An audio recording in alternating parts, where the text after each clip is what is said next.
Hey everyone, welcome to Tent Talk, the Farmers Market podcast. This podcast is all about farmers markets. Whether you're a farmers market manager, small farmer, food maker, or artisan selling at farmers markets, you have found just the right podcast. I'm Cat Fields White. And I'm Bridget Myers. We're longtime farmers market managers, educators, and consultants. Get ready to catch up on all things farmers market pros with us. Do you already have plans for honoring Juneteenth at your market this year? With the holiday falling in the middle of the week, the observance starts this weekend and carries through next weekend. We're seeing lots of events scheduled for June 15th and 16th, and also the 22nd and 23rd, in addition to June 19th itself.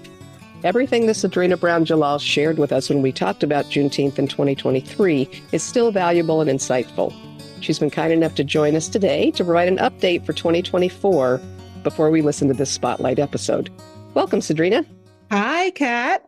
Nice to have you, as always. Yes, good to be here again. Yeah. So I know there's a really organized kind of campaign this year that you're working with Farmers Market Coalition on to make sure that we continue our efforts to honor Juneteenth and also to just continue to uplift Black farmers, Black-led organizations in our neighborhoods. Can you talk to us a little bit about some of the things that we're emphasizing this year? Yeah, absolutely. So we are excited that we have been able to identify markets and communities that took the suggestions that we talked about and made last year around creating powerful partnerships and Juneteenth being an opportunity to do so. We've been able to identify communities that are doing that and get a really good understanding of how those partnerships are structured and supported and just some of the amazing things that they're doing.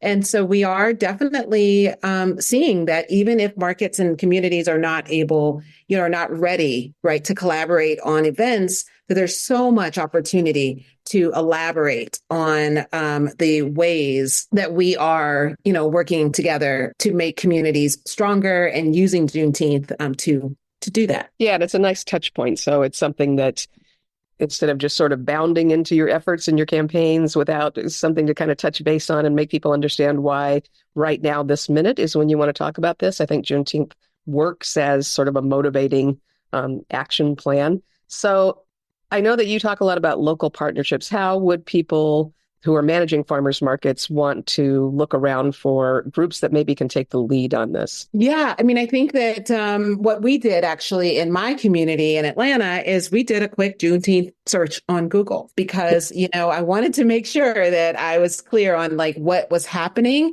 And I looked at organizations that I was familiar with or that, I had some context, whether it was who they were partnering with or work that I know that they've done in the past where it made sense. Like I was clear that the folks that were running these efforts were committed and connected in the community in a way, that because, I feel that I'm connected to the community, I was able to identify.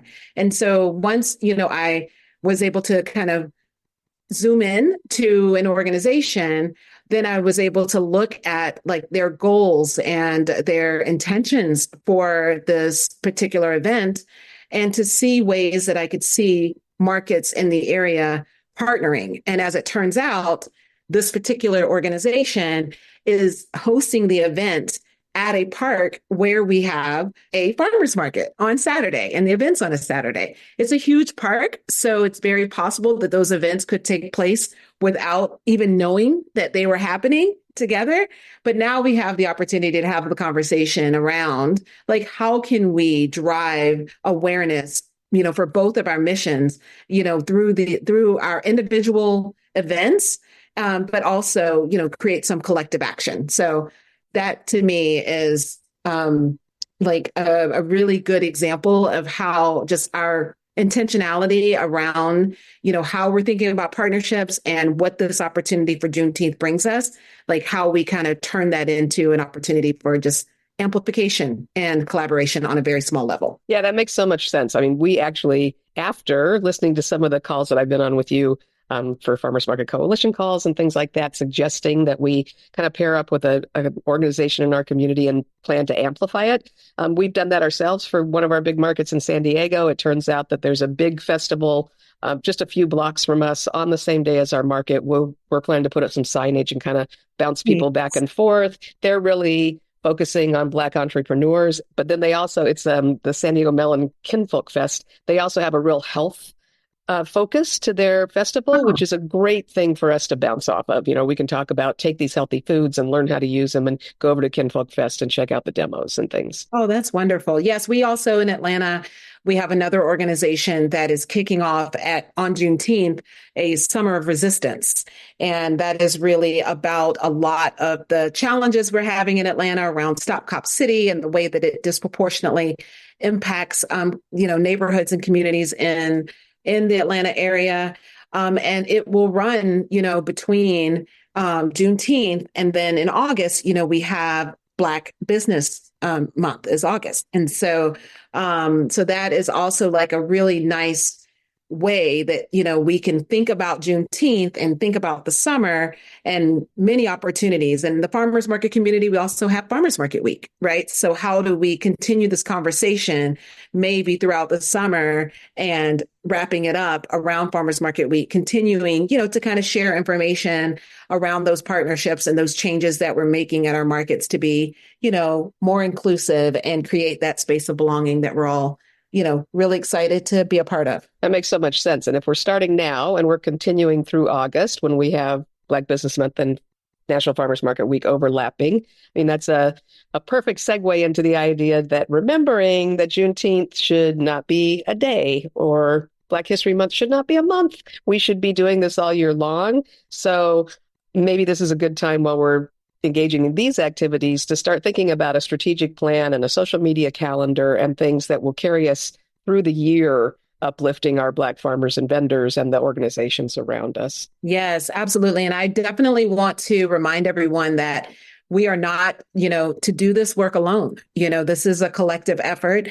And so when we feel those moments of angst, because there's just so much to cover and so much that we want to do, that's where those partnerships and the power that they bring really become critical, to us achieving our collective goals. I think that's perfect. Thank you so much for talking with us today. Thanks so much, Kat. We're going to now, all of us, listen into the episode from last year, which really covers a lot of ground. So I think that'll be exciting for everyone. And we'll talk again soon, Sagdrina. You are just about a co-host, aren't you, as often as we check in?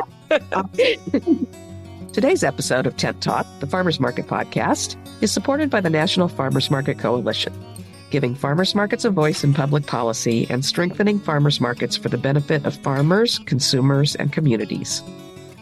FMC has supported the development of the Anti-Racist Farmers Market Toolkit and many other tools to help your market succeed, and is actively involved in keeping markets in the conversation in the current federal Farm Bill discussion. Find more information by clicking their logo on the resource page at farmersmarketpros.com. Today, we welcome Sagdrina Brown Jalal of Sage D Consulting.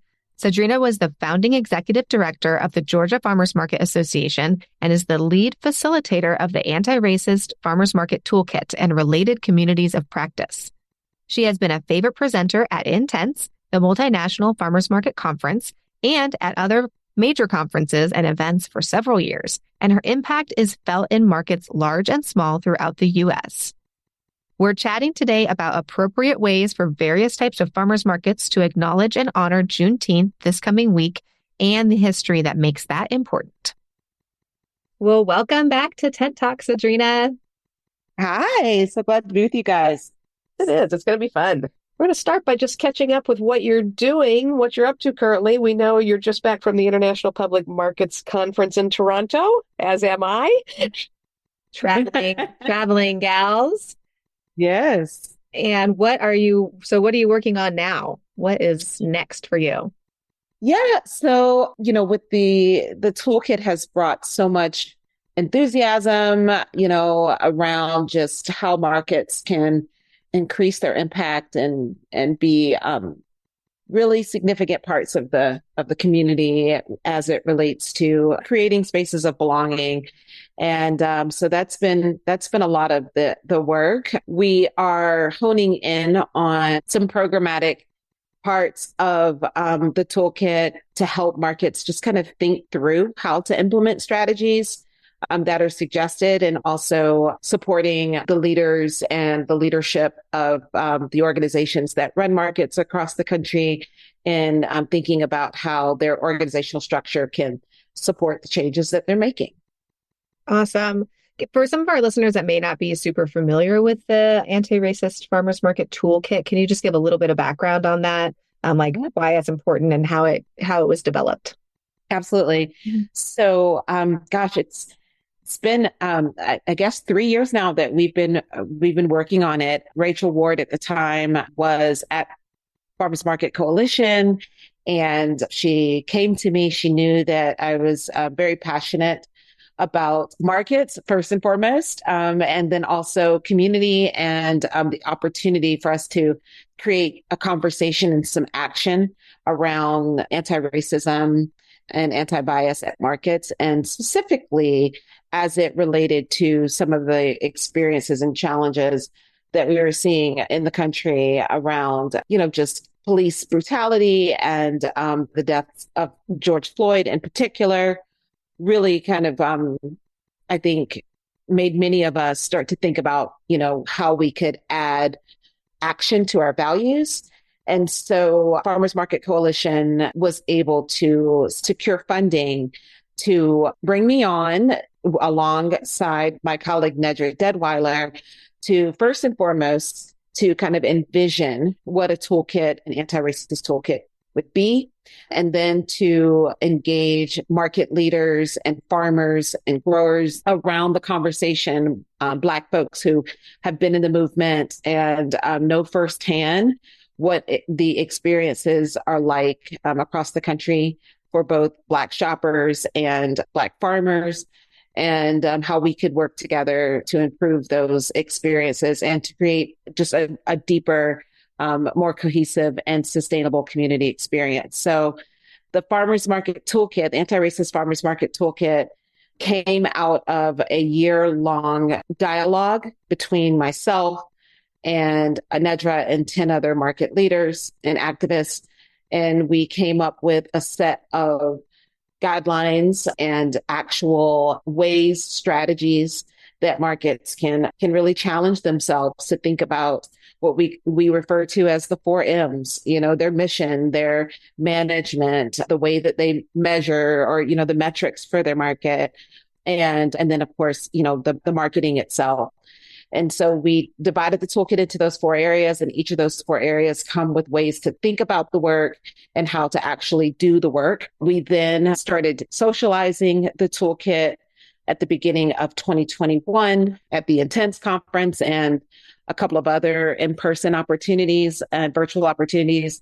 And then we hosted a community of practice. So at this point, we have had a very intimate conversation with over 80 farmers market leaders across the country through over a 6-month period of time, where we really got to really look at the toolkit and talk about it, like from the perspective and the experience of actual leaders. So it's been a huge project. And we're really excited to see where it takes us next. I mean, it's such an amazing project. So it's interesting why this is landing at farmers markets, I think. So, I mean, would we say that racism is an issue at farmers markets in particular versus all the other kind of segments of society or for grocery stores? Or is this landing here because farmers markets are places where they might be receptive to change if they get enough information to make a change societally? I think it's both and, right? So I think that farmers markets are directly related to, the development of community and like how we think about community in general. And in some areas, I know in Atlanta, that comes hand in hand with gentrification.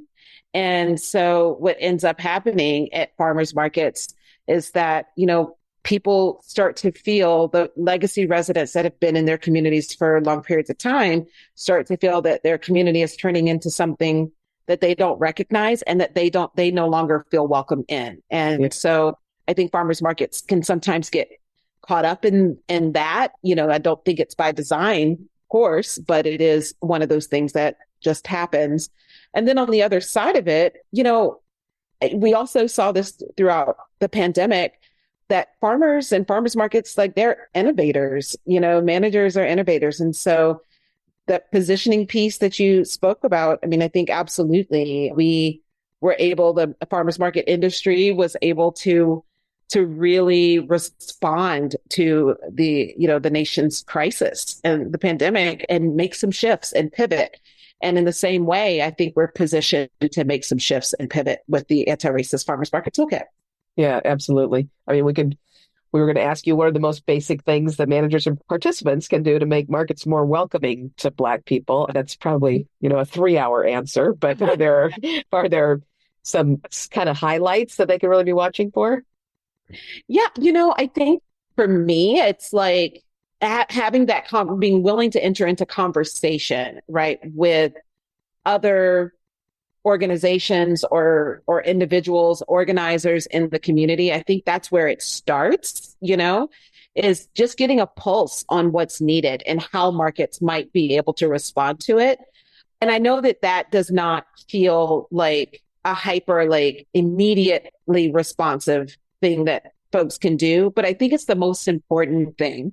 So I want to say that. But I think, in addition to kind of the work that needs to start to build a foundation of, like, trust and engagement, there are small things that can create a really great ripple effect, like, finding ways to incorporate culture, food, even the foods that are sold at the market, who the vendors are, whether they be value added producers and farmers themselves, who's at the market, what does the leadership of the market look like, those kinds of things. One thing that I will never forget from, I think it was intense, must have been 2020, because I think that was the year we were virtual, that we talked a lot about music and just how much that impacts the market experience. And so there seemed to be a lot of interest around that, as well as, that seemed to be like an easy shift that would not just make the market more welcoming for Black folks, but might be, enjoyable and entertaining for everyone. Yeah, for sure. And for younger people. And I remember that was a hot topic. And it is one of those kind of really obvious things. Oh, we could use a DJ, instead of this jazz quartet kind of thing. Yeah. So that really does make a change.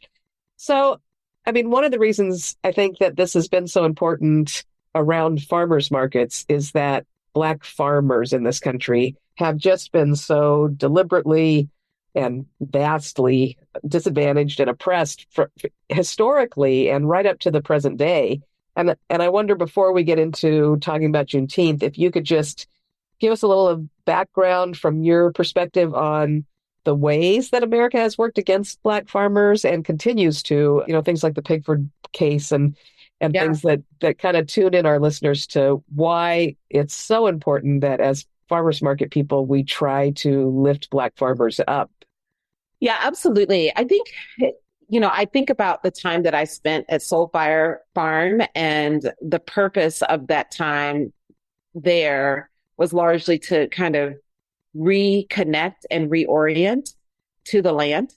And those of us that are working in food system work, and also farmers directly, because one of the things that I think it's important to keep in mind is that our knowledge as Black folks, and as, in many cases, agrarians and farmers and growers, our expertise in that arena was part of, why we were enslaved. And really at the end of the day, like, such a huge foundational piece of the economy and the way that our cities and our communities are built, literally were on the backs of Black farmers and growers and Black people, right, that were forced into enslavement. So in that case, like, the heritage and history of Black people is centered around agriculture, and the impact and the influence and the benefits are something that we all, can acknowledge and really, give some intentional thought and action behind. So from my perspective, when we look at just like the foundational components of how the Black community just even came to be in this country, we start there and then we think about the ways that, post slavery, even though Blacks were emancipated, there were so many structures put in place to make it very difficult for Black farmers or Black folks in any line of work to be able to support their families. And even the Farm Bill itself was shifted to make it even more difficult for Black farmers and for small growers in general to be successful on farms. So the efforts that have been made to control the success of Black people in this country is definitely connected, to agriculture. Yeah, absolutely. I mean, and some of even the very most recent lawsuits in the pandemic relief bills and things where there were some efforts made to relieve some loans that have been unfairly carried forward for Black farmers and things, and then got hit with a class action suit by the white farmers, I want to say out of Texas, that it wasn't going to benefit them to file this lawsuit. It was strictly to make sure that Black farmers didn't get help that they'd been waiting on for decades. It's just the meanness and it's bizarre how much it's still going on and how deliberate it still is. When they say that the system's not broken, it's working as it was designed. That is absolutely the very sad fact of it. Yeah. No, it is absolutely working the way that it was designed and to everyone's detriment. Absolutely. Black farmers and white farmers in the South worked together very well. And it became apparent that it was necessary to take everybody out, and the adjustments in the Farm Bill were made to limit that and to make it more difficult. So I think by acknowledging and connecting the historical context of the experience of Black folks in this country and Black farmers specifically, like we really have an opportunity to think about how our food system, our local food system specifically, have been dictated and controlled, on a very large scale. So when we think about bringing things back to a community level, I think at least that we really have to think about how did we get here in the first place? Right. Yeah, I think it's really important. And I think it is a good reason that we keep having these discussions, that we address this topic, and that we look at things like Juneteenth that we're just about to talk about within the farmers market community. I mean, it's a good place for those conversations to be happening because it's entirely relevant. And we've had some good conversation with market operators that just feels like such a daunting, something to tackle as operators. But there were things that were brought up, I think at one of the conferences, it might have been the one that you're talking about, Sagdrina, online when we did it there. But just if you have like a 50-mile radius where at your farmer's market, you don't take farmers outside of a 50-mile radius just because you're trying to do a like ultra local food base. But Black farmers don't have those generational farmland accessible to them because they've had to go maybe outside away from city centers and maybe get a little bit further out to get a piece of farmland in order to farm, because that's all that's available, because it's just been passed down through families, white families, that's closer to the city center. So as market operators, maybe look at adjusting your, circle of radius to your market in order to allow those Black farmers to participate in your market, because then they can grow their farmland, they can be successful, they can, do the direct marketing that you need to do at your farmers market. So just little things like that maybe you don't even think of as a farmers market operator, but can make a big impact to really get farmers back, Black farmers back on the land and being able to farm and being able to make a living farming. Yeah. So it's not an exclusive situation, but yes, it just that came up in the community of practice. That was we had a conversation about, just the way that, particularly around vendors at farmers markets, like the way the requirements and the rules, of course, they're there for a reason and they're important. But if we think about things from an equity lens, if we take those same rules and try to consider, okay, what are the barriers that certain groups of people may experience, with these very reasonable rules and regulations, right? How do we address those barriers and still keep the market safe, for example? So one thing that came up was, having very strict rules about when vendors can arrive and unload and be out of the market and those sorts of things. And how do you make space and be considerate of some of the considerations that Black farmers in particular have that may make it difficult for them to meet those expectations? And how do you make adjustments that demonstrate an effort to being equitable, but also keep you in the guardrails of what the market needs to be a safe space for everyone? Yeah. If it was easy, anybody could do it. Yeah. We're farmers market managers. We're superheroes, right? We can figure it out. We can address these things from both sides. Yeah, absolutely. Yeah.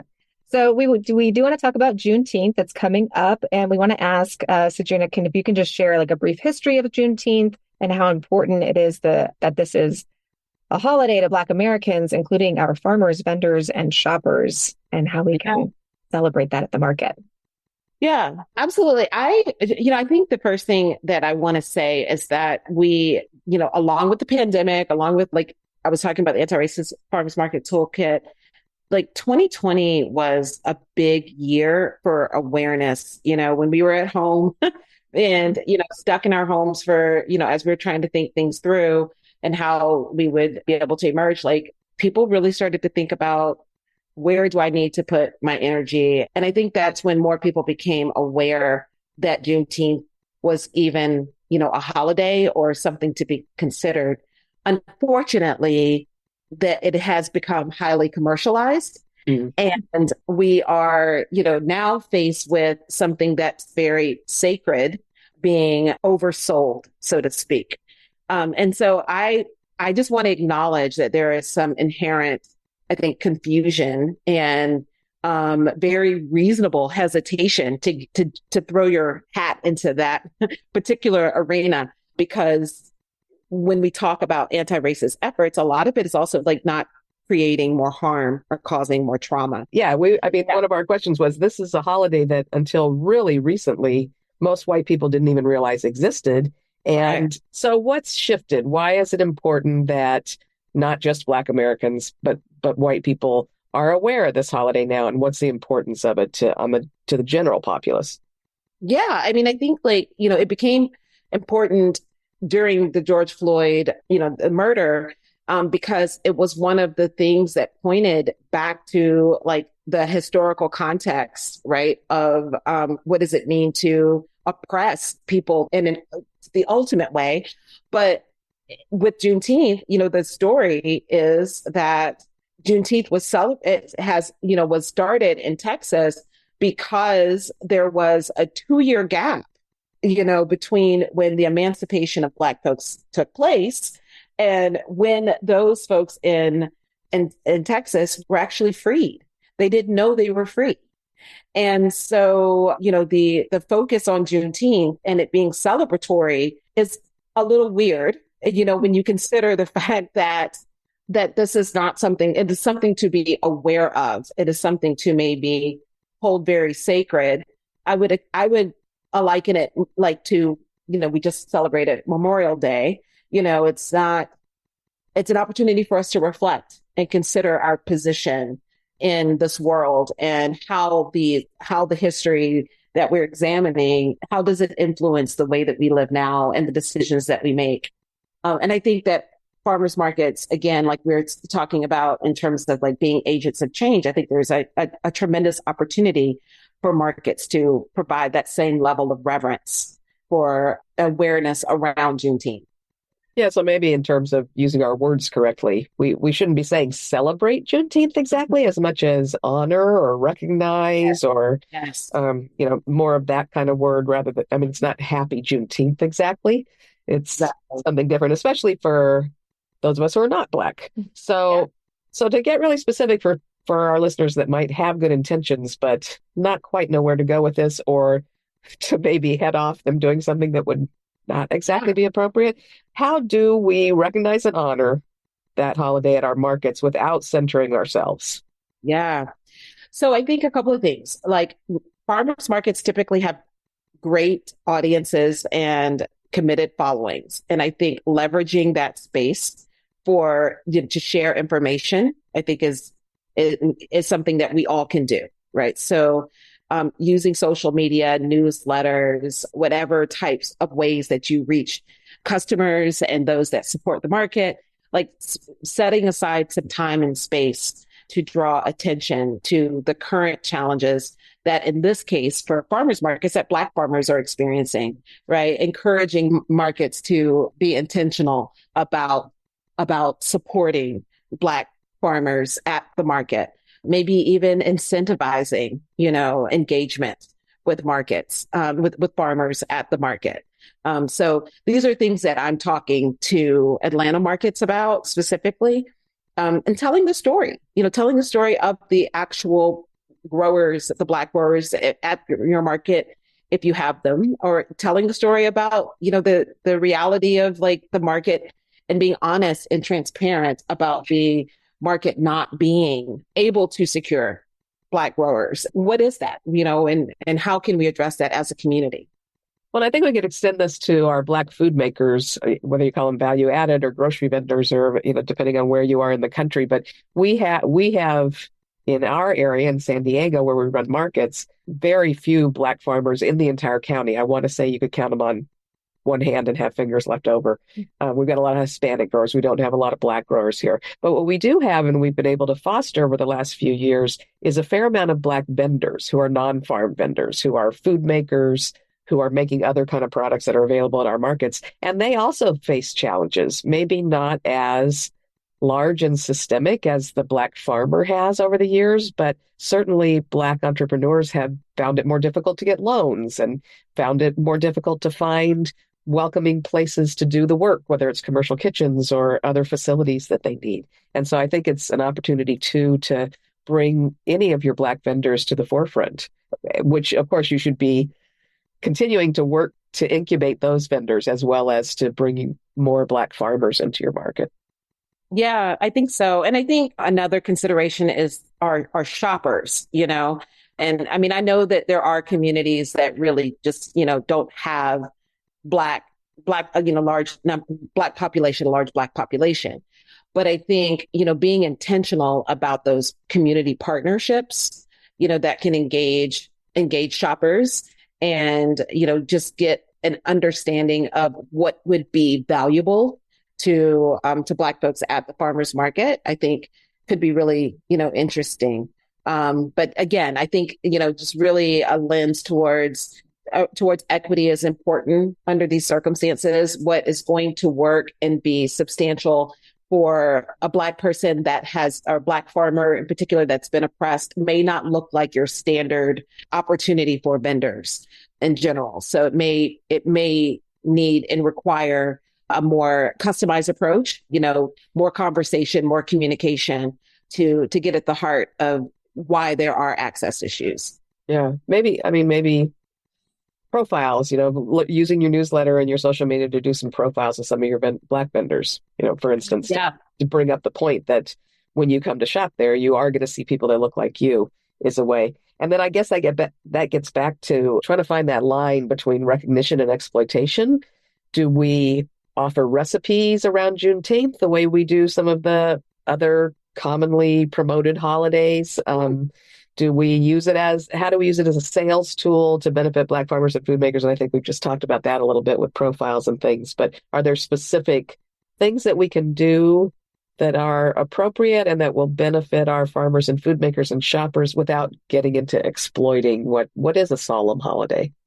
Yeah, I think so. I mean, I think even like some of the origins of certain foods that we, eat very commonly in our diet, like even just speaking to the origins of those foods, like yams or, sweet potato or black-eyed peas, really tying those foods to the diaspora, I think is a way that is an awareness opportunity that is not exploitive. It's just, providing information and context about the food that we all enjoy. I think a lot of High on the Hog. I don't know if either of you have seen that documentary. Oh, yeah. Oh, amazing. Yeah. So wonderful. And I recommend that everybody see that, right? And it doesn't matter if, if you're Black, if are even in a community that has a large Black population, like just understanding, the relationships and the connection that Black people and the influence and impact that Black people have had around the way that Americans eat, period, deserves to be shared. Yeah, so that might be something you could include in newsletter kind of articles too. Yeah, so it's not really a salesy situation for your market, but you can share some history, you can share maybe some other activities that are being run by Black folks in your community that are happening, nearby, and say, hey, go check this out. Go, learn the history of this and why it's important, and then sharing things like movies or documentaries or other information with your shoppers that's relevant to food. So it ties back into your market to just spread awareness and share the knowledge with a wider group. Like you said, using the leverage of our following for our markets to really help educate people. It might be a good opportunity too to point out groups that are doing Juneteenth activities that maybe it's not even appropriate for us to attend, but certainly we could donate to those groups. So some links to fundraising opportunities and things too. Yeah, absolutely. I mean, I think people love public spaces, and, Black folks are very communal, like by nature, like that's who we are as a people. And so I think that the invitation to be a part of the market, like the fabric of the market, will go a long way in demonstrating a commitment to equity. So things like, acknowledging history and not just, as it relates to slavery or the challenges of Black farmers, but also like really embracing and showing, honor and respect for the work and the innovation and the creativity around food, that we've all benefited from. Absolutely. Mm-hmm. Yeah. I really appreciate you joining us today. And on that note, I'd just like to point out a couple of things and maybe let you point out a couple of things that Sagdrina actually, she and I presented in Toronto together. We keep in touch. So she actually offered to come on the podcast to talk about this so that our farmers market audience knows what's going on. But can we talk for a second about how you use Black professionals to learn about all this if you are a white person? The idea is that you should be studying on your own time and not asking them to Google that for you, respecting Black professionals' time, avoid triggering their traumas when they're having to educate you. And of course, paying them is always good. But do you have anything brief, Sagdrina, that you'd like to share about what we should be remembering when we're trying to study these topics and get better? Yeah, I definitely think, Google is your friend. Whenever people ask me for directions of any kind, I'm like, right, in this day and age. But yeah, I mean, I think, listening, even there's a podcast that I've shared with lots of folks, which I think it's called We Can Do Hard Things or something along those lines. And I think just kind of immersing yourself in the conversation, whether it be reading books, listening to podcasts, because there are spaces that exist that are designed for questions to be asked and for the conversation to be had. But I also do, think that it is fair, again, to be hesitant and to not put that labor on Black folks around you. I think that's a good thing to avoid. And, I have a group of friends that just whenever I find things that I think that they will benefit from or that may be of interest or educational, that I'll just share, so maybe just receiving those, creating open communication so that Black folks that are in your world, in your community, feel comfortable just sharing information with you and not having to unpack it for you or necessarily get into a conversation with you, but just share, hey, I know you have an interest, and this is something that I thought that might create a different level of understanding. So I thought, you might read it, and maybe reading it and then saying, if you want to talk about it, I'm here to talk about it, but also, just appreciate you sharing that information and that resource with me. So I think that most people respond to that type of genuine engagement really well. And that's all we can do. I think, we also have to just be okay with not getting things right. It's okay to mess up.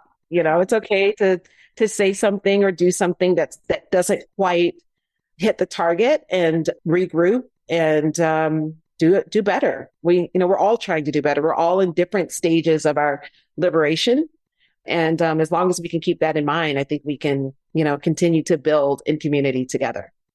I think that is the most profound advice and encouragement that we can get out to everybody. We're trying to do better. It might not always be done exactly right. And then we'll pick it up and try it again. Yeah. And keep trying. That's right. Yeah. Sagdrina, thank you so much for sharing your time with us. I know you're busy, and it's always a pleasure to talk with you. Yeah, same here. Thank you so much, Sagdrina.